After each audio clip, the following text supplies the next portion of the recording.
يضلله فلا هادي له وأشهد أن لا إله إلا الله وحده لا شريك له وأشهد أن محمدا عبده ورسوله أرسله بالهدى ودين الحق ليظهره على الدين كله وكفى بالله شهيدا فإن أصدق الحديث كلام الله وخير الهدي هدي محمد صلى الله عليه وسلم وإن شر الأمور محدثاتها كل محدثة بدعة كل بدعة ضلالة كل دلالة في النار قال الله تعالى في القرآن المجيد بعد فأعوذ بالله من الشيطان الرجيم بسم الله الرحمن الرحيم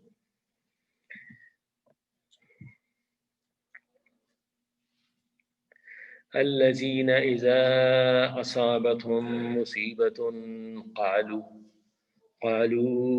إنا لله وإنا إليه راجعون صدق الله العظيم ربي اشرح لي صدري ويسر لي أمري واحلل عقدة من لساني يفقه قولي واجعل لي وزيرا من أهلي سبحانك لا علم لنا إلا ما علمتنا إنك أنت العليم الحكيم. All praise and gratitude belongs to Allah subhanahu wa ta'ala, from whom we seek guidance, blessings, mercy, rewards, protection, and pardon. May Allah protect us and the entire humanity. Ameen ya Rabbal Alameen. I want to share some thoughts and reflections about something that affects pretty much all of us. Some family, you know, is affected by it. Some families that you are peripherally aware of that have such a situation. I, at the personal level, know one in my own family, and I know two in my extended family, and three, somebody in a friend's family. I'm not talking about coronavirus. I'm talking about a gift that Allah subhanahu wa ta'ala gives to people. And we call these people gifted people. Many a times we think of gift as it is something that you are so excited, so happy, and when you say, my child is gifted, we feel that that child is actually an Einstein. We think that the child is so brilliant that I have never seen another child like that.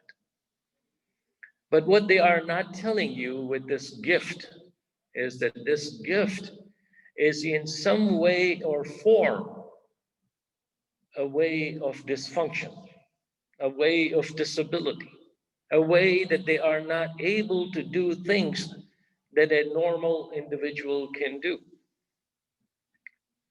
Some of these situations occur at birth. And by birth, there are some people who have cerebral palsy, for example. And sometimes these things occur after birth. A young child can get affected by polio, for example. And it can also affect later on in life. When somebody is in a car accident, or somebody who is in a sports accident, or somebody who had surgery that went haywire and they had now disabled. Or something, an illness, for example, causes a stroke. And because of the stroke, the individual is not able to move. The individual is not able to walk. The individual is not able to take care of himself or herself. And a stranger, typically in our culture here, and in some cultures overseas too, They tend to get a caretaker, and a caretaker takes care of mother, father. A mother who took care of me when I was a child, a mother who washed me when I could not do that, a mother who gave me the food from her plate because she wanted me to eat. She wanted me to get the nutrition and nourishment. And now, this mother who is affected, I am walking away from my mother, and I want a third person to take care of her illness and issues. I share with you my cousin's story. She was afflicted by polio, affected her leg, affected her eye. Beautiful girl, maybe 5, 10 years younger than I. Beautiful girl. And she couldn't walk, and she had difficulty with vision. And she today still is living with that issue with her walking and the issue with her eyes. She has a son who is taking care of her and a husband who is taking care of her. At the time this happened, as my culture back overseas, we were discussing the fact that this is an evil eye, that this is a possession or some sort of a black magic. Somebody who does not like you has cast evil on this girl. And of course, as it goes with all of those things, my uncle drove places, went to people to get the cast of evil magic taken off, or the evil eye taken off, or the possession be taken off. I was not in medical school at the time. When I entered medical school, I learned that it is no black magic, it is no evil eye. It is an infectious disease that affects such people. And there is prevention for such an illness. I also know somebody in my family, through my wife, her nephew similarly has polio. He too has lived long, and he too has a child. But he is affected in both of his lower legs, and he is not able to walk without crutches or appliances applied to his legs. A similar story I want to share with you of a girl, my wife's niece, that passed away a few years ago.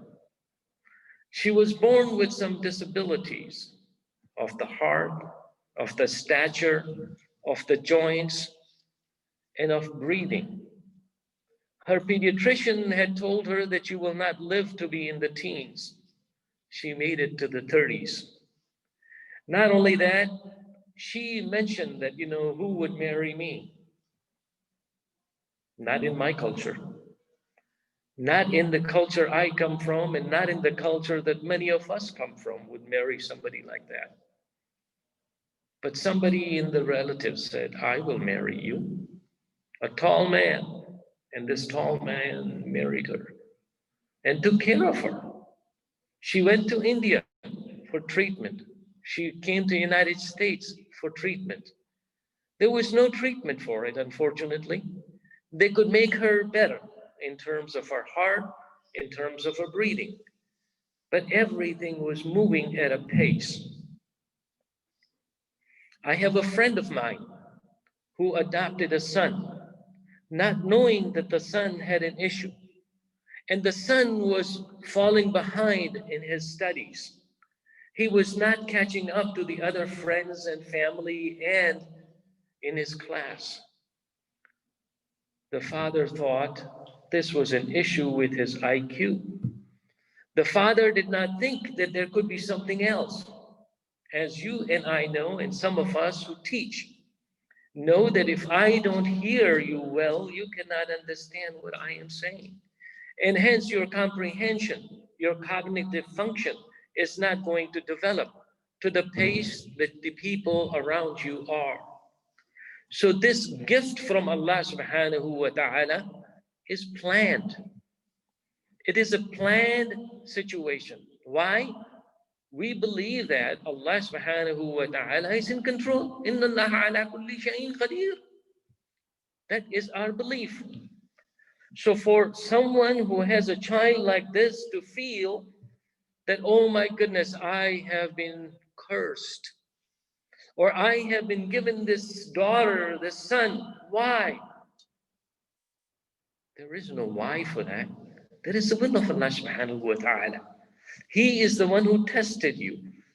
And as I say to my manager, when she has a difficult time with one of the employees or one of the vendors, I say, Allah has chosen you to give you this distress because He knows that you can handle it. She smiles and then she tells me, I wish it was somebody else. My brothers and my sisters, the topic is big. It cannot be summarized in 15 minutes, of which I have already lost 10 minutes and I am over time already, that I can talk more about. There is more on my list that I want to share with you, but I cannot, not because I am limited with time, not that I have no thoughts. But I want you to think of this, that we live now in a culture that people that are gifted, people who have dysfunction, be it physical, be it mental, be it cognitive, or be it visual or hearing, there are means that we are able to take care of these people. There are means that we can communicate to them. So if you have somebody in your family, close, extended, friends, or somebody in the masjid or in the community that we are aware of, I ask that, as Rasulullah sallallahu alaihi wasallam said, make dua for yourself and ask that you are grateful for the blessings that Allah has given to you, and ask for forgiveness and blessings on your brother who is going through this difficult time. I ask Allah subhanahu wa ta'ala that He guides us, He protects us, blesses the families that are affected with such situations, and gives them patience, because patience is what Allah is asking for. And that Allah guides them so that they can take care of the person who has the gift that Allah subhanahu wa ta'ala chose to give. بارك الله لي ولكم في القرآن العظيم ونفعني وإياكم بالآيات وذكر الحكيم إنه تعالى جواد كريم ملك بر رؤوف رحيم.